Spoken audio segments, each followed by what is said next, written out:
Olá, meu querido, tudo bem? Tudo na paz? Graças ao nosso eterno Criador, graças a Deus, meus irmãos, nós estamos aqui mais uma vez. Louvado seja Deus.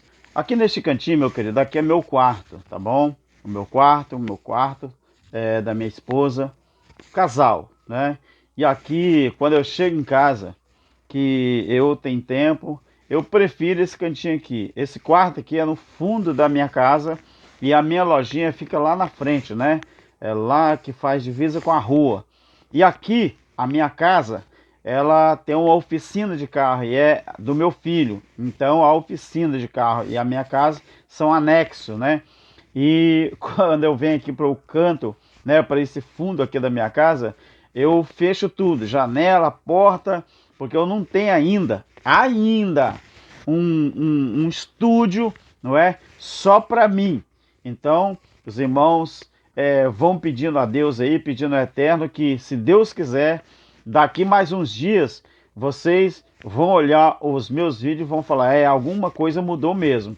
Meu querido, em primeiro lugar, eu quero agradecer a todos vocês, inscritos do canal do nosso irmão Cláudio Mendes, canal Limpos pela Graça ou Evangelho Eterno, que ouviram e atenderam ao pedido do irmão. De agora em diante, meus queridos, não adianta, eu vou ser eternamente grato ao nosso irmão Cláudio Mendes. Sabe por quê? Só por causa do gesto dele, um gesto que dificilmente alguém faz, não é? Tantos irmãos aí que tem um canal grande, né, que faz esse trabalho que nós estamos fazendo, mas às vezes não fez o que o irmão Cláudio Mendes fez. E eu vou ser eternamente grato ao nosso irmão Cláudio Mendes. Eu me emociono só de falar o nome do nosso irmão. E olha que nós estamos a alguns quilômetros de distância, né? O estado de São Paulo não é aqui. Eu vivo aqui no sul do Espírito Santo, já trabalhei no estado de São Paulo, né? Em algumas cidades do estado de São Paulo já trabalhei, mas eu vou falar uma coisa para você. Eu agradeço demais a esse irmão Cláudio Mendes, porque ele não mediu esforços para pedir ajuda para o canal do nosso irmão Alberto Lira. Irmão Cláudio Mendes, um abraço de coração, sem menosprezar os outros irmãos, porque afinal de contas, nós estamos aqui nessa plataforma não é para falar mal de A ou de B, não é para criticar A ou B. Nós estamos lutando contra o sistema religioso. E o sistema religioso é terrível. Então nós estamos aqui para denunciar os falsos profetas, os falsos pastores, os falsos líderes, sem usar nomes, mas sim fazer aquilo que está proposto a nós fazer, mostrar as verdades bíblicas, aí as pessoas vão analisar de acordo com a palavra e ver se vão chegar a esse entendimento. Um abraço, irmão Cláudio Mendes, muito obrigado pelo esse gesto de carinho, esse gesto de amor, e aos irmãos que se inscreveram e vão continuar se inscrevendo no canal do nosso irmão Alberto Lira. Ao se inscrever, ative o sininho de notificação na opção todas, compartilhe os vídeos do nosso irmão Alberto Lírio e também, meu querido, deixa na aba dos comentários aí a sua opinião, tá bom? Sobre o trabalho, sobre o que você está achando sobre o Evangelho Eterno, se você concorda, se você discorda, não tem problema, mas o nosso entendimento nós vamos passar para vocês, tá bom? Hoje, meu querido, nós vamos falar sobre a dispensação da lei. Por que foi dado a lei aos israelitas? Vamos entender qual foi a era da dispensação da lei.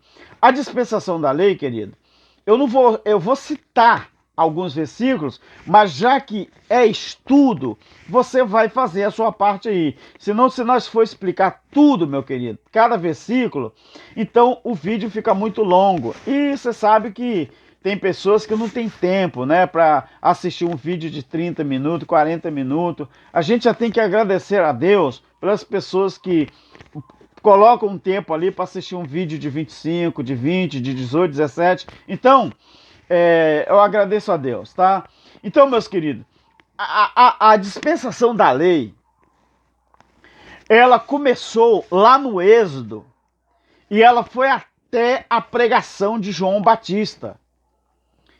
Então, no capítulo 12 e o versículo 38 de Êxodo, ali você vai ver o início.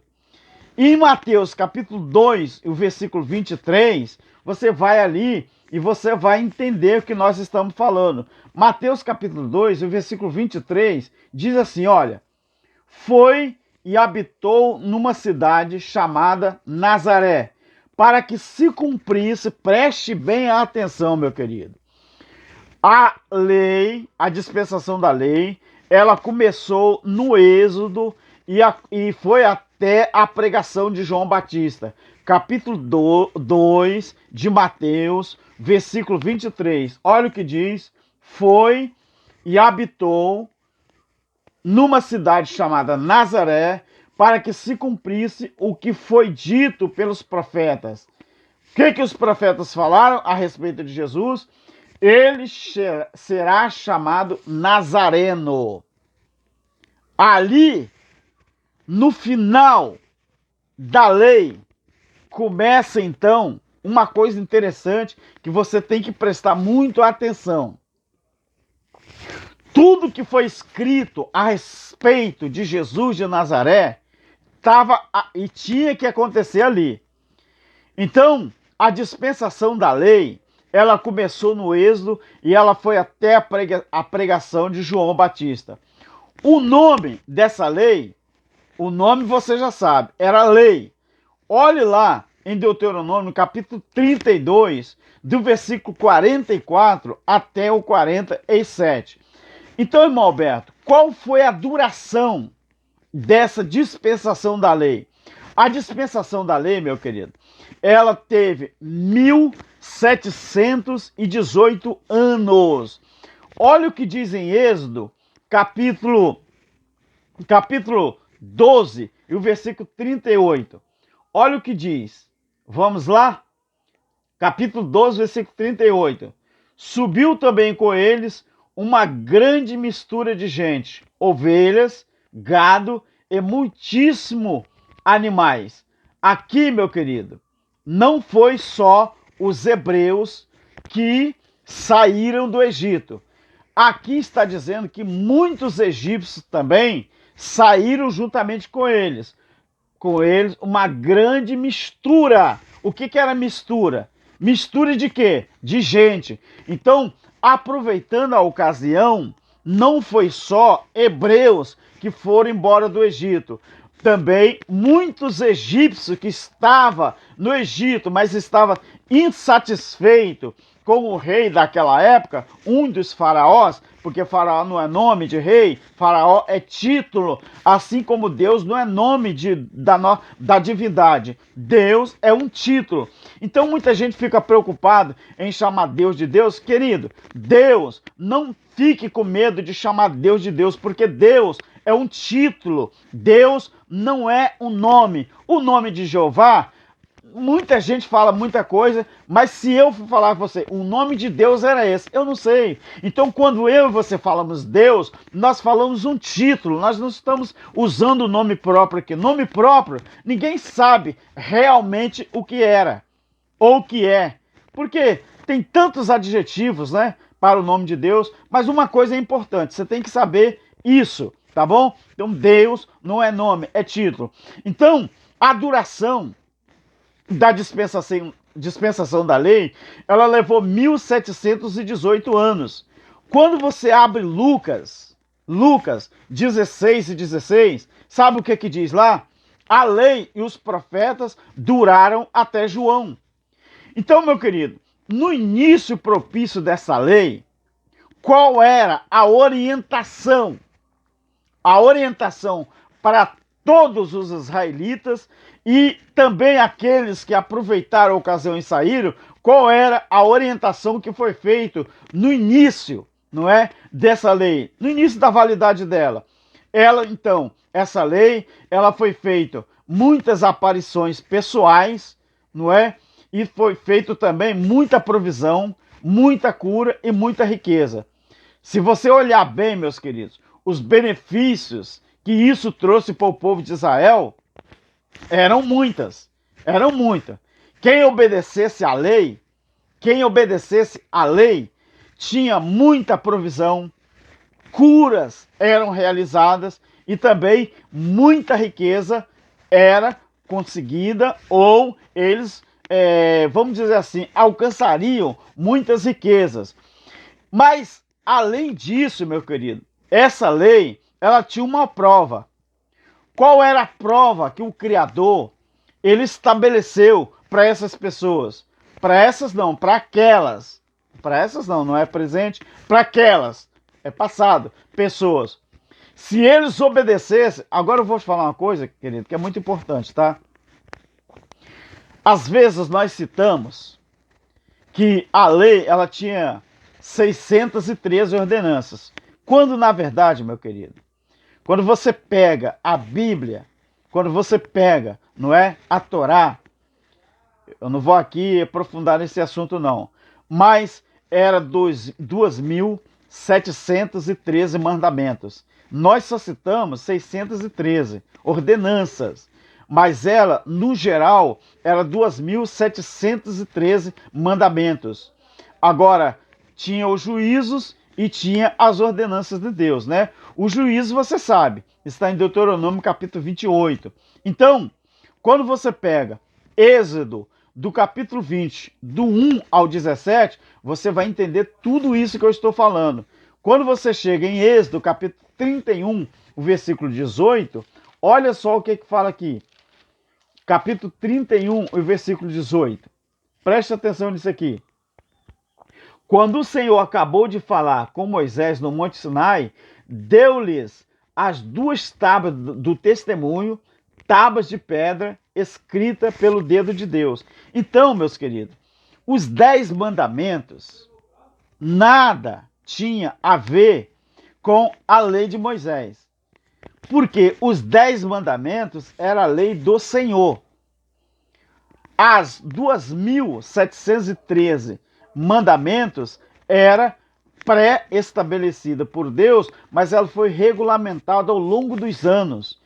Durante os anos que os israelitas ficaram no deserto, então aquelas leis, elas foram sendo regulamentadas. Então é muito bom que a gente entenda isso. Lei essa que acabou na época de Jesus, dos discípulos. Lucas 16 e 16. Agora, qual era, meu querido, o propósito de Deus quando ele estabeleceu essas leis? A lei, ela deveria governar o povo de Deus até a chegada do Messias. Então, esse era o propósito da lei. A lei devia governar o povo de Deus até a chegada do Messias. Você, quando encontra Lucas 16, 16, Gálatas 3, 7 ao 29 e também Hebreus capítulo 9, 1 ao 10, não é? E você vai ver isso em toda a Bíblia. Então nós observamos que durante esse tempo nós temos que observar que muita gente ainda não entendeu que a lei ela foi estabelecida, mas por causa do próprio povo. Ela foi estabelecida por causa do próprio povo. O povo era terrível na época e Deus, querendo, vamos dizer assim, preservar o povo de sair dos trilhos, né, de uma vez por todas, ou de uma forma que até mesmo o próprio Deus iria fazer algo terrível como fez. Então a lei, ela foi dada justamente para tentar, pelo menos, amenizar os problemas que haviam na época. Então esse era o propósito de Deus quando deu a lei. Era governar o povo até a chegada do Messias. Mas, se você observar, essa lei também, ela tinha os seus métodos, não é? Ela tinha os seus métodos. Então os métodos que essa lei usava, além de lei, tinha os juízes, tinha os profetas e tinha os reis, não é? Então, quando você abre a Bíblia aí em Romanos, só para você ter uma ideia, meus queridos, abra sua Bíblia em Romanos e eu vou te mostrar uma coisa interessante aqui. Romanos, no capítulo 3, o verso 19 e o 20, olha o que diz aqui. Romanos 3, 19 e 20. Olha o que diz aqui, que coisa interessante. Ora, nós sabemos que tudo que a lei diz aos que estão debaixo da lei, o diz, para que toda a boca esteja fechada e todo mundo seja condenável diante de Deus. Por isso ninguém será justificado diante dele pelas obras da lei. Antes, pela lei, vem o conhecimento do pecado. Então a lei, ela previa isso. Então quem realmente se submetesse à lei, ia acontecer o quê? Eles iriam ficar sabendo o que era lícito e o que não era lícito. Agora, isso é a lei de Deus. Então, ela tinha essas coisas. Então, ela tinha os juízes. Os juízes faziam o quê? Julgavam, não é? De acordo com a lei. Quem estava certo, quem estava errado, quem tinha cometido pecado, quem não tinha cometido pecado, o que era uma acusação falsa, o que não era uma acusação falsa. Então, os juízes estavam ali. E os profetas? Qual era o papel dos profetas? Os profetas eram para profetizar acerca da vontade do Eterno antes da chegada do Messias. Por isso, meu querido, é que Lucas 16,16 fala que a lei e os profetas duraram até João. Então, essas profetadas que existem aí dentro do sistema religioso é porque eles não entendem que a lei era só válida enquanto o Messias chegasse.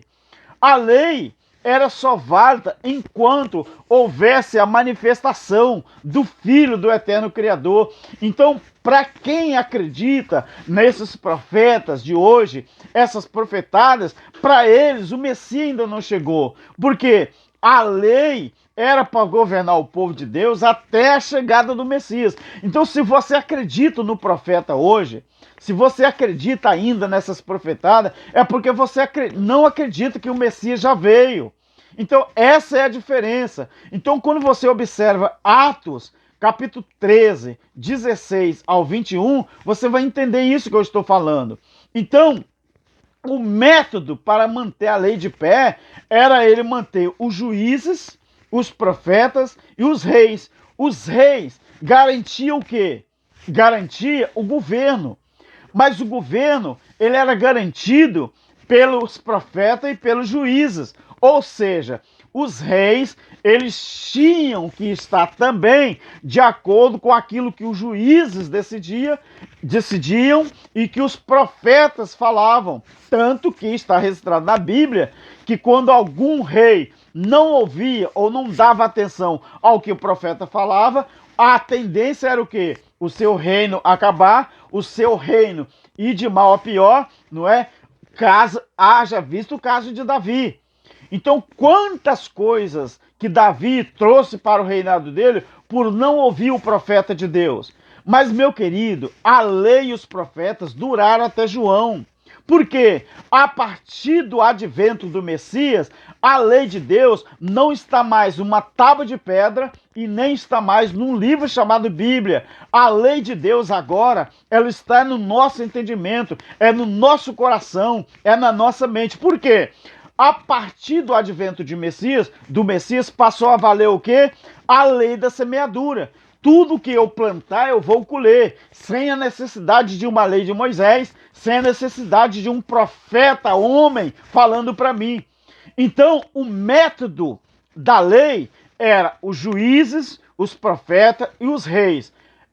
Esse era o método para manter a lei de pé, não é? Então, mas a lei também, ela teve a sua derrota. Ela teve a sua derrota. Qual foi a maior derrota que a lei teve? Guardar a lei, não é? Pelos líderes e pelo povo. Entenda isso aqui, meu querido. Uma coisa importante que eu quero passar para você. Se eu ver se eu acho aqui, Neemias. Esse é um livro que é pouco falado e é difícil de se achar, não é? Neemias. Ih, é muito difícil. É muito difícil esse livro de Neemias ser achado. Entendeu, meu querido? Mas você pode ler em casa.